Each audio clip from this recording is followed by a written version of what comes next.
সে হচ্ছে বিশ্বনবী, নবীকুলের শিরোমণি, সর্বশ্রেষ্ঠ নবী। নবীর স্থানে আমরা সকলে মহব্বতে দুরূদ পড়ি। সকলে বলুন সাল্লাল্লাহু আলাইহি ওয়াসাল্লাম। আল্লাহ রাব্বুল আলামিন জানিয়ে দিয়েছেন যে কুল্লু নাফসিন যায়িকাতুল মাউত, মৃত্যুর সাথে আমাদের সকলকে গ্রহণ করতে হবে। তবে হায়াত আল্লাহ রাব্বুল আলামিন যার যতদিন রেখেছে ততদিন যতই কষ্ট হোক না কেন থাকতে হবে এ পৃথিবীর জমিনে। এজন্য আমরা খাস করে দোয়া করবো, আসলে দোয়ার মাহফিল, কিন্তু মৃত্যু থেকে আমরা কেউ রেহাই পাবো না। তবে আমাদের ইচ্ছা আকাঙ্ক্ষা থাকবে, আল্লাহর কাছে প্রার্থনা থাকবে যে আল্লাহ যেন দেশ নেত্রী বেগম খালেদা জিয়ার হায়াতকে দারাজ করে দেন এবং এদেশের যেন সেবা করতে পারেন। সকলে বলুন আল্লাহুম্মা আমিন।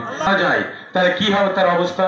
আজরি আলাইহিস সালাম সেখান থেকে ফিরে গেলেন, আল্লাহ রাব্বুল আলামিনের কাছে আবার দরবারে বললেন, আল্লাহ আপনার অনুমতিতে আপনি পাঠালেন আপনার পয়গম্বরের জান কবজ করতে, অথচ আমার কি করলেন? চপটাঘাত করলেন।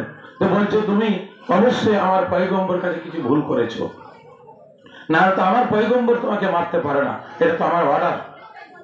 তো আল্লাহ রাব্বুল আলামিন তাকে প্রশ্ন করলেন, তুমি আমার পয়গম্বরকে কি ব্যবহার করে প্রথমে কি বলেছো? তো পয়গম্বরকে তিনি, তার একটি ভুল ছিল যে পয়গম্বর, আল্লাহর পয়গম্বর তাকে সম্মান করে নাই, সালাম দেয় নাই।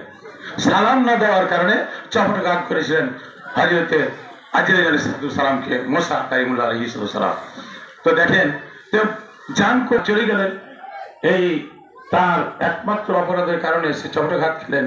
কিন্তু মুসা কালিমুল্লাহ আলাইহিস সালাম আল্লাহ কেমন ভাবে তার জান কবজ করলেন। একদিন পথে হাঁটতেছিলেন, দেখতে পেলেন একজন ব্যক্তি কবর খুঁড়তেছে।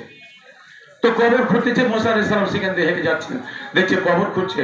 তো কবর খোঁড়া ব্যক্তি বলছে, ওই মুসা কালিমুল্লাহ আলাইহিস সালাম বলছে কি আপনার মতো একজন মানুষ আজকে মারা গেছে, এখন আপনার এই জন্য একটু কবরটা খুঁড়ছি, তো কবর একটু আপনি যদি মাপ দিতেন তাহলে সবচেয়ে আজকে ভালো হতো আমার।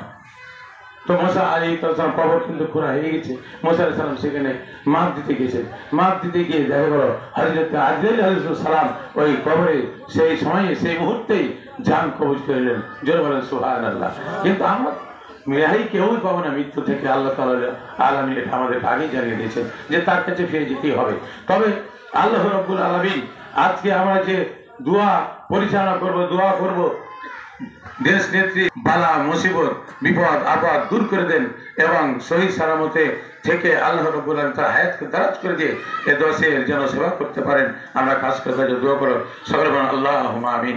আমাদের সংক্ষিপ্ত কথা বলে আমি শেষ করছি। সকলে একটু সবলেসে তেলাওয়াত করি দোয়ার আগে, তাহলে তার জন্য দোয়া করা ভালো হবে। আমরা সকলে কয়েকবার ইস্তেগফার পাঠ করি, সূরা ফাতিহা একবার, সূরা ইখলাস 3 বার, কয়েকবার